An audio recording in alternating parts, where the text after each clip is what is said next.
नमस्कार, D5 channel Hindi के programme खुलासा न्यूज़ का में मैं वंदना आप सभी दर्शकों का स्वागत करती हूं। वैसे तो बम होने की फर्जी अफवाह के बारे में आप लोग अक्सर सुनते ही रहते हैं। लेटेस्ट मामला जो है वो सिंगापुर का है। दरअसल यहां एक उड़ान में सवार युवक ने अपने सामान में ही बम होने की सूचना दी। उसने बताया कि उसके सामान में बम रखा हुआ है, तो इसी कारण से आसपास के यात्रियों में अफरा तफरी मच गई और उड़ान को किसी तरीके से रोका गया। रोक करके सारे यात्रियों को शांत किया गया और तुरंत उनके खिलाफ एक्शन लिया गया। सिंगापुर एयरलाइंस की उड़ान में बम की फर्जी अफवाह उस यात्री ने खुद ने ही उड़ाई थी। उस यात्री ने जो अफवाह उड़ाई उससे सारे विमान में दहशत फैल गई। विमान को रोका गया, सभी यात्री लेट हुए, उससे और भी काफ़ी सारा नुकसान हुआ। और जब एयरपोर्ट अथॉरिटी ने इसकी जांच की तो उनके अनुसार 37 वर्षीय शख्स सैन फ्रांसिस्को ने उड़ान में सवार होने के बाद बताया कि उसके सामान में बम है, लेकिन ये सारा कुछ मामला गलत था। उसके सामान में कोई बम नहीं था। लेकिन इसके पीछे पुलिस ने पहले तो उसे गिरफ्तार कर लिया, उसकी छानबीन करी और जब उसके बयान की शिनाख्त की गई तो पाया गया कि वह सरासर झूठ बोल रहा है। उसके ऊपर आतंकरोधी उपायों और ड्रग तस्करी के तहत मामला दर्ज कर उसे गिरफ्तार कर लिया गया है। सभी पैसेंजर्स और क्रू को सुबह 9:30 बजे उतार लिया गया था। इससे ज़्यादा जानकारी पुलिस ने नहीं दी है। अभी तक इतनी ही जानकारी सामने आई है, लेकिन उसने ऐसा क्यों किया, इस बात का अब तक कोई खुलासा नहीं हुआ है। अब चलते हैं अगली खबर की तरफ। संयुक्त राष्ट्र महासभा के 77वें सत्र में अफगानिस्तान में आतंकवादी समूहों की मौजूदगी का दावा करने वाले पाकिस्तान के प्रधानमंत्री शहबाज शरीफ की टिप्पणी का जिक्र किया गया है।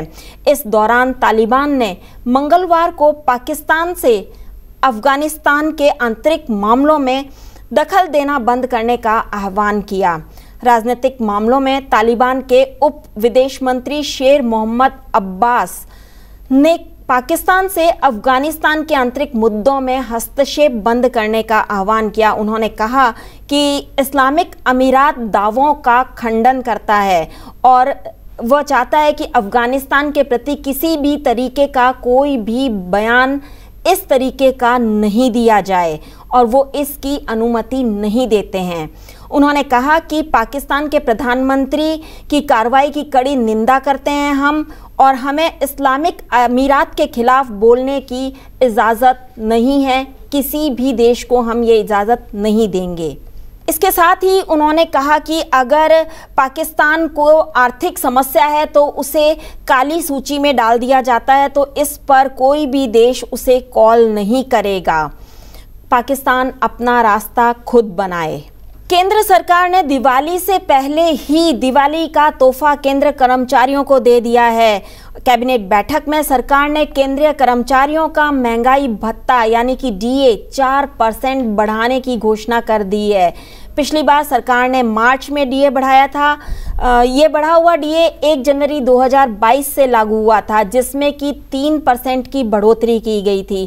पहले डीए 31% था, जो कि 3% की बढ़ोतरी के बाद में ये 34% हो गया और अब इसमें 4% की और बढ़ोतरी की गई है, यानी कि अब जो डीए दिया जाएगा वो 38% हो गया है। इस तरीके से केंद्र सरकार ने अपने केंद्रीय कर्मचारियों को डीए में इजाफा करके दिवाली का तोहफा दिवाली से पहले ही दे दिया है। पीएम गरीब कल्याण योजना का लाभ 3 महीने और बढ़ा दिया गया है। पहले इसे सितंबर 2022 तक ही रखना था, जो कि अब दिसंबर 2022 तक कर दिया गया है।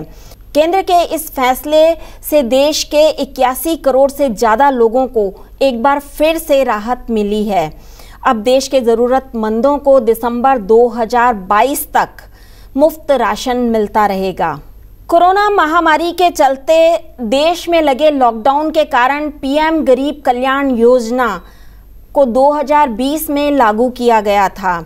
शुरू में यह योजना अप्रैल से जून 2020 तक ही लागू की गई थी, लेकिन फिर इसे धीरे धीरे करके आगे बढ़ा दिया गया और जो कि अब दिसंबर 2022 तक चलाने का फैसला किया गया है। इससे काफ़ी लोगों को राहत मिलेगी। इस गरीब कल्याण योजना के तहत 81 करोड़ लोगों को 5 किलो गेहूं या चावल के साथ 1 किलो चना हर महीने दिया जाता है। यह अनाज राशन की दुकान के माध्यम से लोगों में वितरित किया जाता है। इन्हें मिलता है योजना का पूरा लाभ। इस योजना के तहत सरकार नेशनल फूड सिक्योरिटी एक्ट के तहत पहचान किए गए लोगों को मुफ्त राशन दिया जाता है। एनएफएसए ने 80 करोड़ राशन कार्ड धारकों को मुफ्त राशन मिलने वालों की सूची में रखा है। इस स्कीम के तहत मिलने वाले मुफ्त राशन कार्ड धारकों को राशन की दुकानों के जरिए मिलने वाले सब्सिडी वाले अनाज के अलावा उसके ऊपर होता है महंगाई भत्ता यानी डीए। महंगाई भत्ता सैलरी का एक हिस्सा होता है।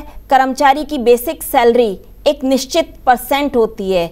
देश में महंगाई के असर को कम करने के लिए सरकार अपने कर्मचारियों को महंगाई भत्ता देती है। इसे समय समय पर बढ़ाया जाता है। रिटायर्ड कर्मचारियों को भी इसका फ़ायदा मिलता है। आसान भाषा में समझें तो बेसिक सैलरी में ग्रेड सैलरी को जोड़ने के बाद जो सैलरी आती है उसे महंगाई भत्ते की दर से गुणा किया जाता है। जो नतीजा आता है उसे महंगाई भत्ता यानी कि डेयरनेस अलाउंस कहा जाता है।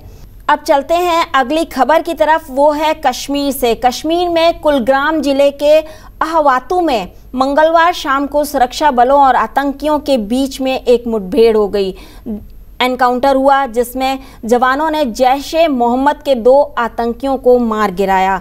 पुलिस ने बताया कि आतंकवादियों की मौजूदगी की सूचना मिलने के बाद सुरक्षा बलों ने कुलगाम के अहवातू इलाके की घेराबंदी की और तलाशी अभियान शुरू कर दिया। इस बीच आतंकियों ने सुरक्षा बलों पर गोलियां चलाईं और मुठभेड़ शुरू हो गई। एडीजीपी विजय कुमार ने बताया कि ये आतंकी कश्मीर में हुई वारदातों में शामिल रहे हैं। कश्मीर में 24 घंटे में ये दूसरा एनकाउंटर बताया जा रहा है।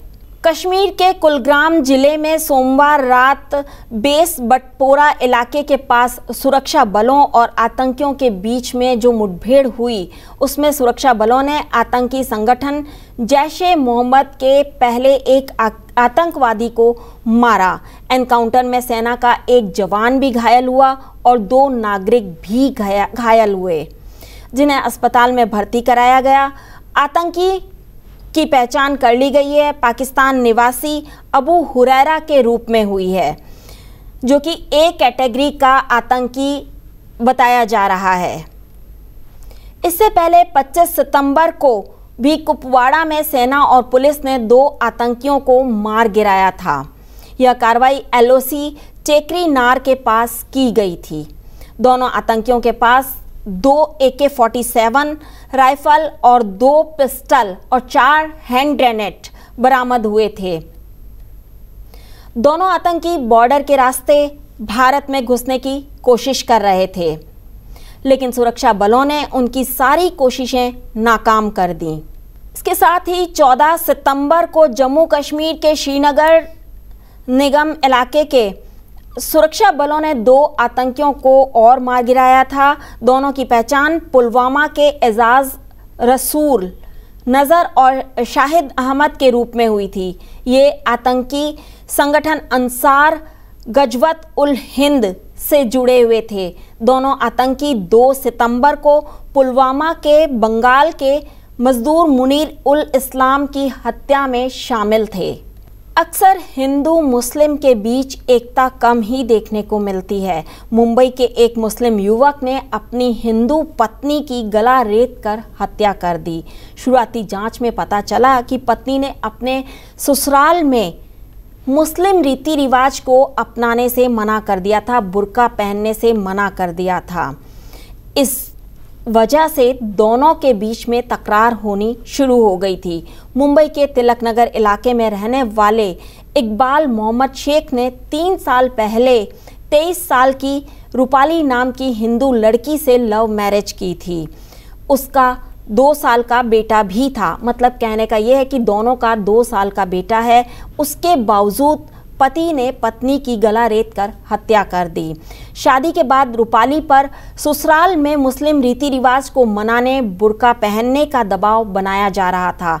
इसी को लेकर इकबाल और रूपाली में दोनों में झगड़ा होने लगा था। दोनों पिछले कुछ महीनों से अलग रह रहे थे। दोनों के बीच फ़ोन पर बातचीत लगातार जारी थी। इसी दौरान उनका झगड़ा भी हो गया। फ़ोन पे बात करते हुए पुलिस ने बताया कि घटना के करीब रात की है, 10 बजे की है, जब इकबाल रूठी पत्नी को मनाने उसके घर गया। इस दौरान मुस्लिम रीति रिवाज को लेकर फिर से उन दोनों के बीच झगड़ा हुआ। गुस्से में रूपाली ने तलाक लेने की बात कही। इस पर उस इकबाल ने बेटे का हवाला दिया। इस पर वो मानी नहीं और अड़ी रही तो इकबाल रूपाली को गले से खींच करके गली में लेकर के गया और तेज धार हथियार यानी कि चाकू से उसका गला रेत दिया। रूपाली की चीख सुनकर वहां पर लोग इकट्ठा होने लगे। इतने में पुलिस को भी इत्तला किया गया। जब तक पुलिस वहां पर पहुंची तब तक रूपाली मर चुकी थी। पुलिस ने रूपाली के शव को कब्जे में लेकर के पोस्टमार्टम के लिए भेज दिया। इसके बाद आरोपी की तलाश शुरू की गई और आरोपी को पकड़ भी लिया गया। बताया जा रहा है कि रूपाली इकबाल की दूसरी पत्नी है। इकबाल की पहली पत्नी से कोई बच्चा नहीं हो रहा था, इस वजह से उसने दूसरी शादी रूपाली से की थी। इन दोनों का 2 साल का एक बेटा भी है। इकबाल को गिरफ्तार कर लिया गया है, उससे पूछताछ जारी है। आज खुलासा न्यूज़ में बस इतना ही। कल फिर से आपके सामने हाजिर होंगी। तब तक के लिए नमस्कार।